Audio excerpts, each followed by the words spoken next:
Peggy 12. Line drawings with a real hand-drawn feel and characters with natural, lifelike movements. Just how is the distinctive character animation in Last Window achieved?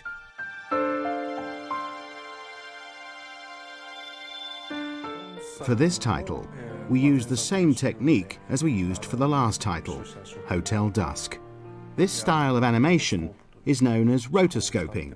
This method involves first taking a photograph of a person and then tracing their movements. The advantage of this technique is that you can recreate characters' movements in an incredibly realistic way, while at the same time retaining the look of a drawing. I think this is the most significant advantage of utilizing this technique. Let's follow the process of creating one of the characters in Last Window. First, the scenario writers come up with images for the characters in the game. So you take this initial idea or sketch, flesh it out, and come up with your own rough image of what the character looks like. We then screen candidates to serve as models for each character. For each character, we select about 5 people. We'll then have auditions and select the person we think fits most closely with our image of the character. Even at the audition stage, the models will differ somewhat from our rough image of the character. We'll take the model's best features and unify them with our rough image of the character. In that way, by bringing the image closer to the model, we'll move towards the final image for the character. Then it's time for the actual filming to take place. We'll describe the role the character plays in the game and what their personality is like. Then we'll get the actor to perform the character's gestures, for example, listening or losing their temper.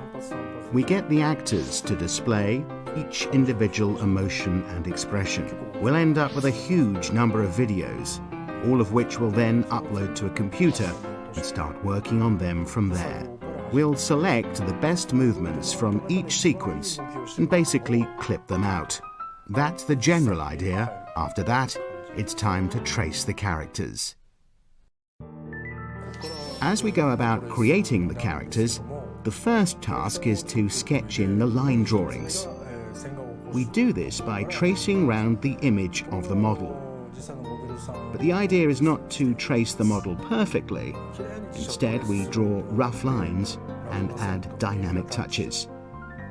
I think this style is the best match for the hard-boiled world of the game. This is the most distinctive feature of the style of drawing used in the game. The next step, when creating the character images, is the addition of a number of oblique lines on top of the initial traced image. This is done at the same time as the character is made to look more three-dimensional.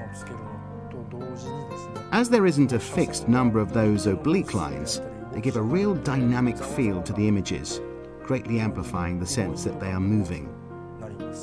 The third step is the shading. For instance, the use of light and shade on the character's clothing, or the sense of depth applied to their faces. By combining the shading with the oblique lines, we get the right balance of light and shade. By doing that, the 3 layers combine and the image is complete.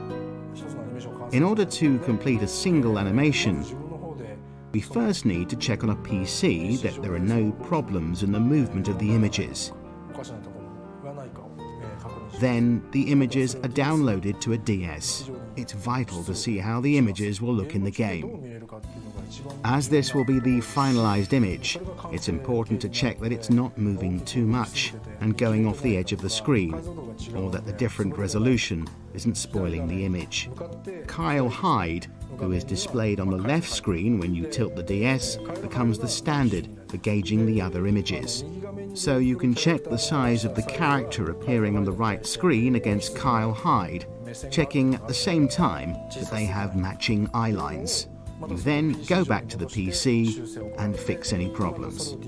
Then you return to the DS once more. So it's a process of passing the images between the PC and DS.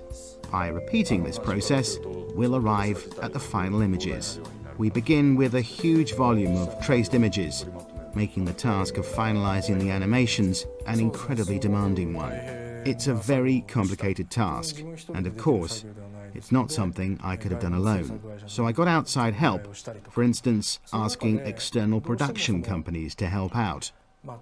But by getting outside help, there will always be a degree of difference between your images and theirs. If the images aren't in line with those I've drawn, the overall balance is going to suffer. That's why I always had to rework those images, adjusting them so they matched my own. This task was done entirely by me. I'd say to complete this task took more than half a year. Rotoscoping animation is an unexpectedly demanding process, requiring tremendous attention to detail.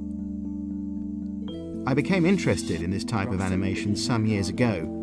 I watched a promotional video by a foreign artist when I was a student, and it influenced me a great deal.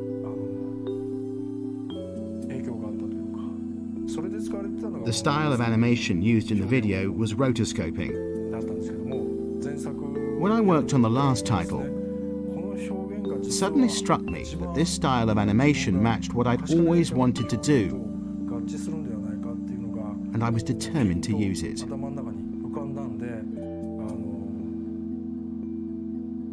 I was able to modify it in my own way, adding my personal touch. Now that the development team has finished their mammoth task of creating this new world, I hope that you enjoy solving the mystery of Last Window, the Secret of Cape West.